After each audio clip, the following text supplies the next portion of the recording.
masters of speed. This is Formula One.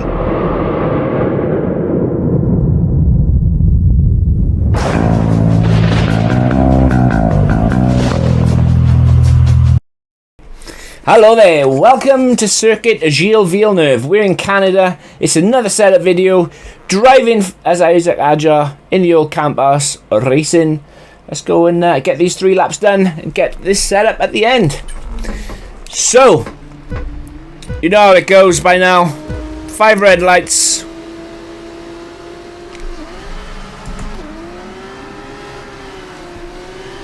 Okay-ish start. Too much wheel spin. Send it down the inside of Antonelli and see if we can go around the outside, up the P12.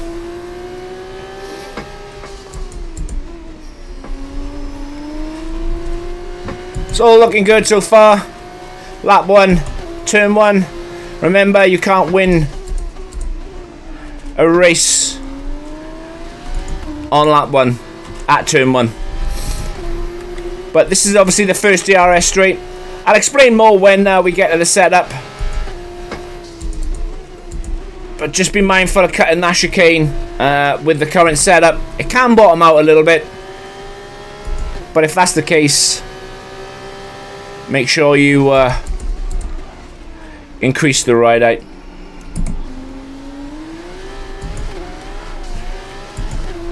That's me getting on the juice too quick. But yeah, these 3 laps are showing you what the setup is like, how it handles.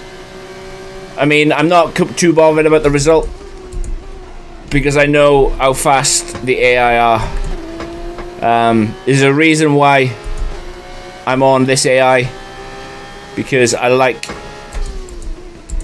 getting punished. And the faster the AI, especially when setting up a car, the better. Oh, as I almost hit track limits. The better the setup becomes, because obviously you are fighting, giving it everything to try and catch up, stay with the pack, etc, etc. Hence the reason why the AI is so high. But that has no relevance to you guys.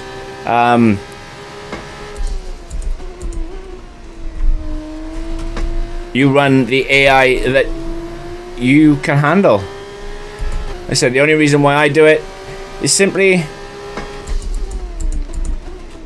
to get the best out of the setup. Yeah, that was on me. What I'm finding, I'm taking that corner at 2 in second gear, and I'm bleeding far too much speed out of the car. So I'm having to drop down into gear 1, and then that's what's allowing the AI to pull away. But that's on me.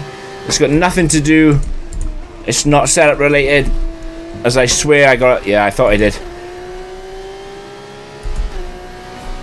And I said the AI at this level, it just takes no prisoners. And for those of you who are concerned about how rubbish I am, that's okay. I don't claim to be fast. I don't claim to be the greatest. What I do know is a little about a little, and that little I will absolutely share with you guys, because I enjoy doing it. I enjoy helping. I said I remember what it was like when I first started. I had no clue about setups, no nothing.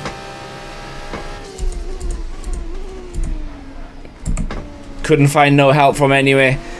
Time trial setups were just awful. And yeah, I decided to go my own way and do my own thing.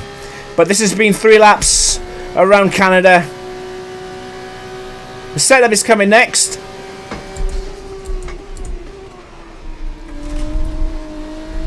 I really hope it helps as I go completely cut off by Antonelli. Take care. The Canada setup then, and like Imola, to my surprise, it's a very low downforce setup. It really, really is. I expected Canada to be a lot like the F1 cars, where the circuit is completely the opposite to Canada and F1. The F1 cars, you have to run high downforce simply because the grip is absolutely horrendous.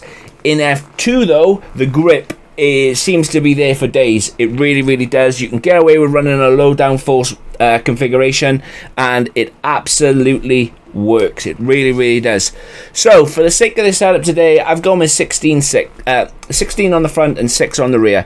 You can easily run 14.6, 14.5, get away with it, no problem. If you got the cojones, you can even run a 14.4. The rear does get a little bit wayward, but for the sake of this setup, I've gone with a 16.6. But remember, and I've said it before in every other single setup that I do, the only way you guys will get the best out of this setup is if you change a few things to make it suit your driving style. You do that, you'll be absolutely fine. But yeah, 16.6 on the wings. On the transmission, I've gone with 40 on, 75 off. You can take that to 80 if you want, run 40, 80, no dramas at all. Again, this works, so for the sake of this setup, I've gone with 40 on, 75 off, and yeah, it's really, really good. Onto the suspension geometry, and this might shock you. It's left, left, left, left. Onto the suspension, and as you can see, it's a little bit higgledy-piggledy, but it absolutely works. And again, the same rules apply to what I said yesterday, the day before, and the day before, and every other single setup that I've ever done. If you go 41 on the front suspension, you're at starting point. You can run anywhere between 1 and 12, you'll absolutely be fine. And as you can see, I'm running 12. The front end roll bar, if you really wanted to, you could get away with running 21. You can change that for every single setup you do. It even applies in F1. However, because it's me and because it's a setup, I changed it to what I felt that the car absolutely needed. And I mean no ill feeling or anything when I'm about what I'm about to say, but if you have very limited setup knowledge, just run away with 21, and that's not a slight to anybody. That's just some people know how to set cars up and some people don't, and that's okay. But yeah, like I said, so if you wanted to, you could just run 21, no dramas. But if you like the way this car feels, this setup feels, by all means, change them. Keep them the same, change them, and just understand. I mean, you could run, if you really wanted to, and you could try it out, you could run 1-1 or 2-1 and then change it and then yeah, just keep testing. But again, for the sake of the setup, I've gone with 19-12. Onto the ride out then, and again the same rules apply. If you wanted to, you could run between 20 and 22 on most circuits, and then you could run between 54 and 56 on most circuits, and then bang, you got your setup sorted. No need for me anymore.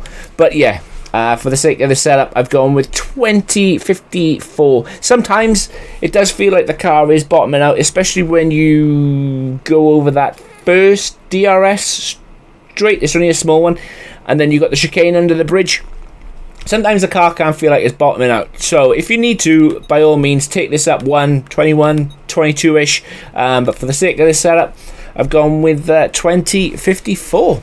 Onto the brakes and back to the usual. 99% on brake pressure, 57 on the brake bias. I do change the brake bias during the race, 56, 57. I mean, for those of you who are better, far better than me, because there are people out there, run lower brake bias. It really, really does help. But I find that these F2 cars are quite snappy and quite prone to rear locking. So I run 99-57. On the tyres, and then like the suspension geometry, it's going to shock you. It's max pressures. This has been Canada, guys. I really hope it helps you. Love to hear from you down below. Hit the like button, hit the subscribe button, and you all have a peachy day. You take care. Peace.